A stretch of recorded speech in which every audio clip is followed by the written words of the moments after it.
Bismillahirrahmanirrahim. Assalamualaikum warahmatullahi wabarakatuh. Selamat pagi anak-anak. Apa kabarnya kalian hari ini? Alhamdulillah, luar biasa. Allahu Akbar.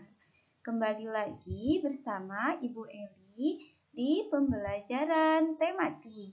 Hari ini kalian sudah masuk di tema 8, subtema 3, yaitu tentang aku suka berpetualang. Ya, tema 8 itu tentang pramuka. Sebelumnya, Ibu mau mengajak kalian untuk berdoa terlebih dahulu ya sebelum memulai kegiatan pembelajaran. Nah, mari kita berdoa. Bismillahirrahmanirrahim. Robbi zidni ilman warzuqni fahman. Ya Allah, tambahkanlah kepadaku ilmu dan berikan aku pemahaman yang baik. Amin. Alhamdulillah, barusan kita sudah berdoa ya. Mudah-mudahan pembelajaran hari ini kalian mendapatkan ilmu yang berkah dan bermanfaat bagi diri kalian sendiri maupun bagi orang lain. Oke, selanjutnya kalian jangan lupa untuk menyiapkan terlebih dahulu buku pena 3D ya. Disiapkan dulu beserta dengan alat tulisnya.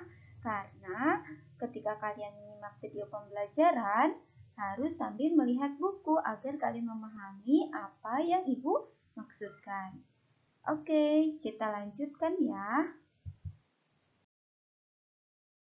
Nah, anak-anak, materi dan tujuan pembelajaran hari ini yaitu materi yang pertama, Ibu akan menjelaskan bagaimana manfaat dan cara menyikapi keberagaman sesuai semboyan Bhinneka Tunggal Ika dan menjaga persatuan bangsa. Materi yang kedua, menjelaskan rambu lalu lintas berupa rambu petunjuk. Dan yang ketiga, menyajikan dan menafsirkan data dalam bentuk diagram.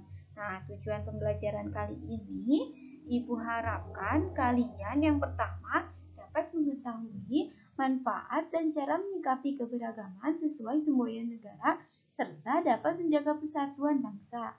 Yang kedua, mengetahui rambu lalu lintas berupa petunjuk. Dan yang ketiga, menentukan data dalam bentuk diagram. Nah, itu tadi materi dan tujuan pembelajaran. Oke, kita lanjutkan saja ke materi yang pertama.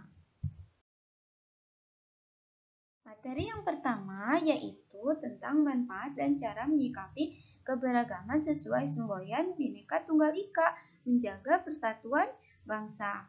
Kalian bisa yang pertama yaitu manfaat keberagaman sesuai semboyan Bhinneka Tunggal Ika. Nah, kalian bisa melihatnya di buku halaman 157. Nah, di halaman 157 itu ada penjelasan mengenai bahwa negara Indonesia merupakan negara yang sangat besar dan memiliki banyak keberagaman.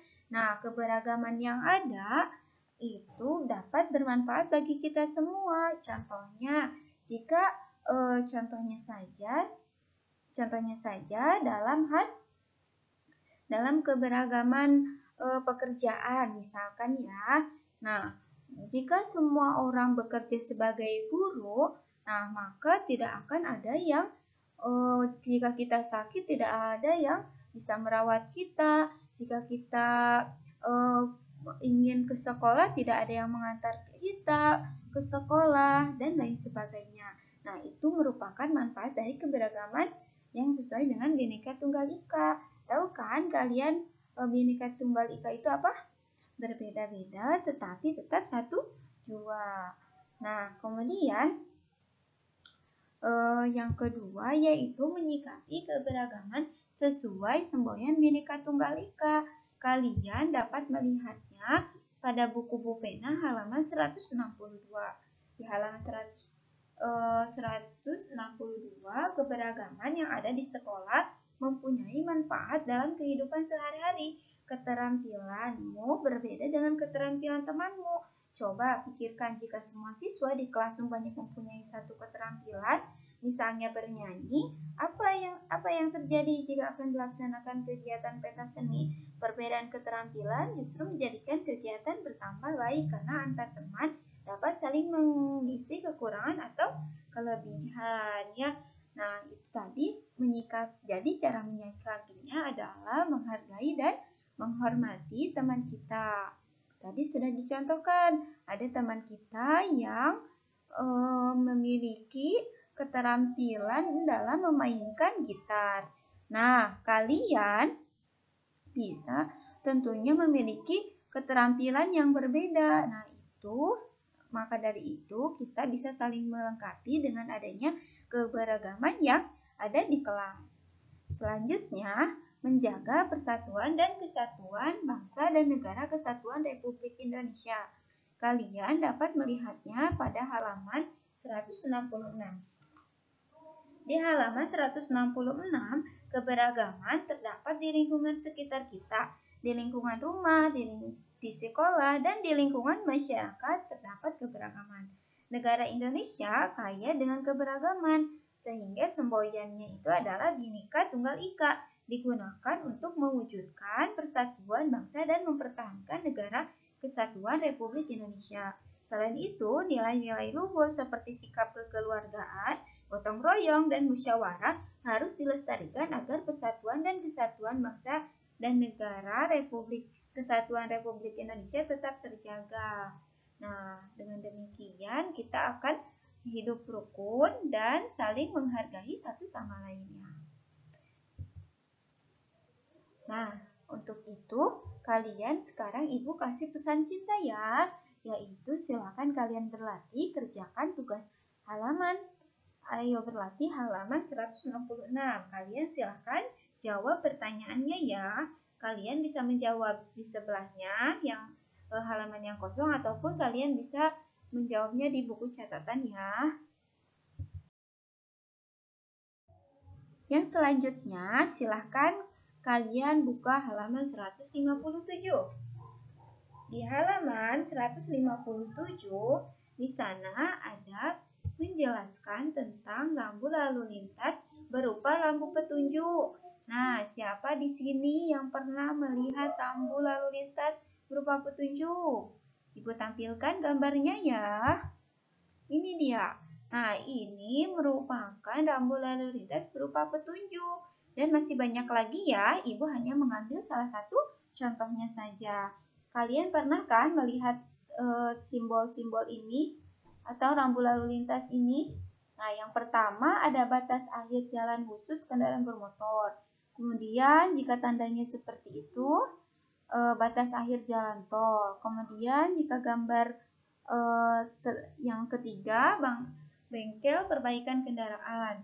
Kemudian yang bawahnya ada jalan tol, tempat wisata, kemudian khusus kendaraan bermotor, kemudian memasuki daerah penggunaan sabuk pengaman, tempat pengisian bahan bakar, pos pertolongan pertama, terus rumah makan, rumah sakit, dan telepon umum. Nah, kalian pernah kan melihat rambu lalu lintas berupa petunjuk ini ketika kalian berada di jalan? Misalkan kalian sedang mudik ataupun kalian sedang jalan-jalan.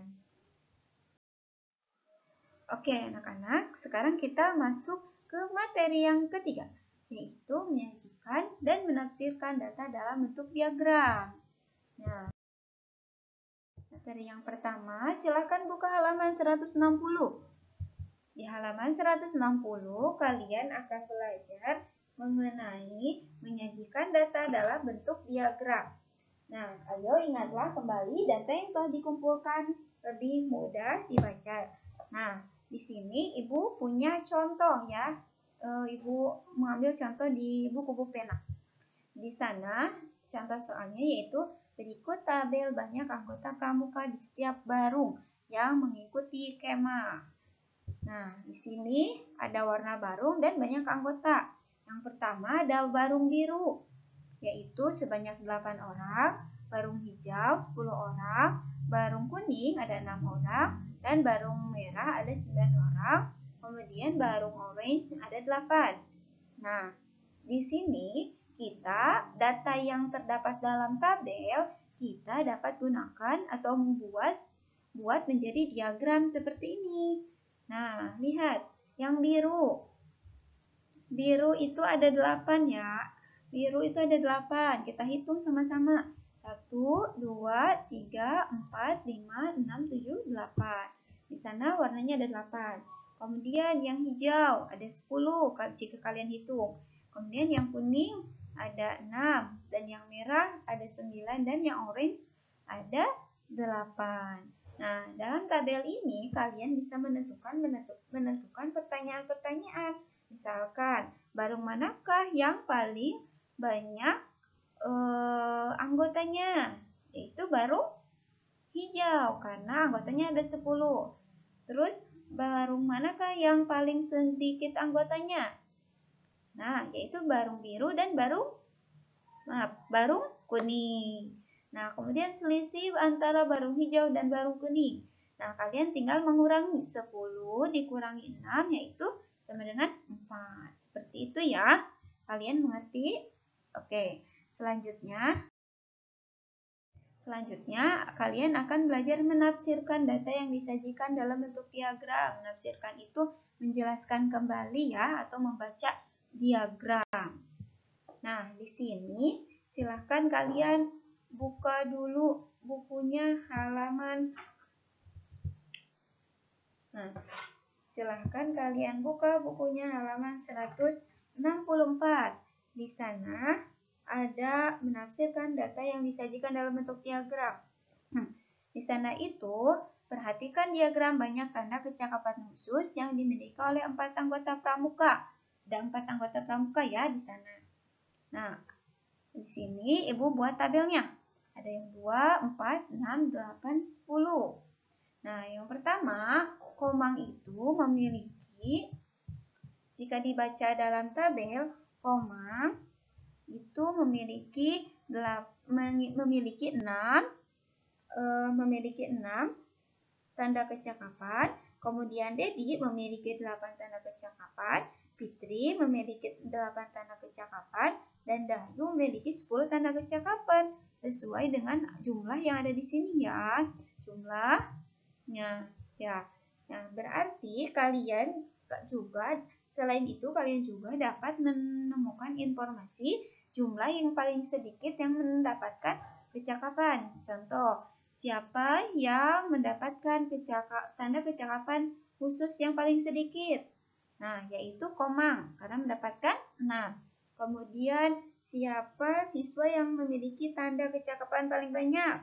Yaitu Dayu, memiliki 10.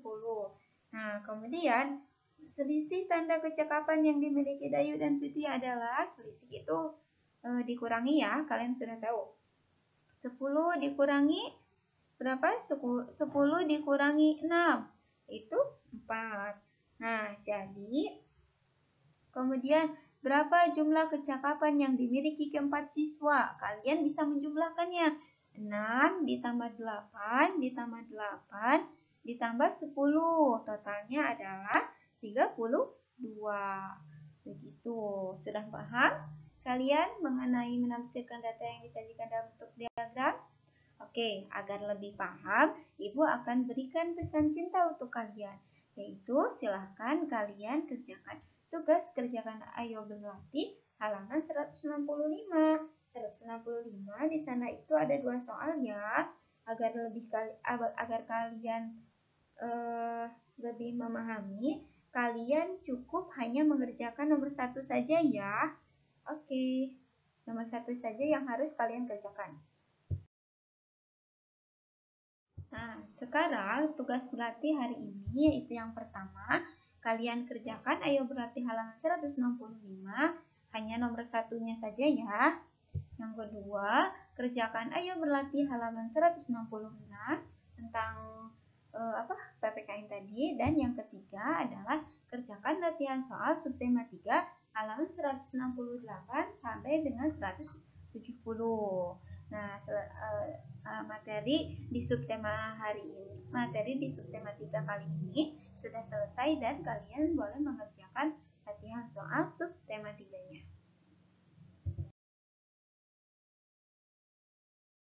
Pembelajaran pembelajaran hari ini telah selesai Ibu jelaskan ya. Sekarang waktunya kalian berlatih. Nah, Ibu harap kalian tetap semangat dan istiqomah. Istiqomah itu konsisten. Nah, Ibu punya jargon ya. Jargonnya seperti ini. Tetap semangat dan istiqomah. Allahu Akbar. Ibu kasih love untuk kelas 3 yang sangat hebat. Terima kasih sudah menyimak video pembelajaran dari Ibu.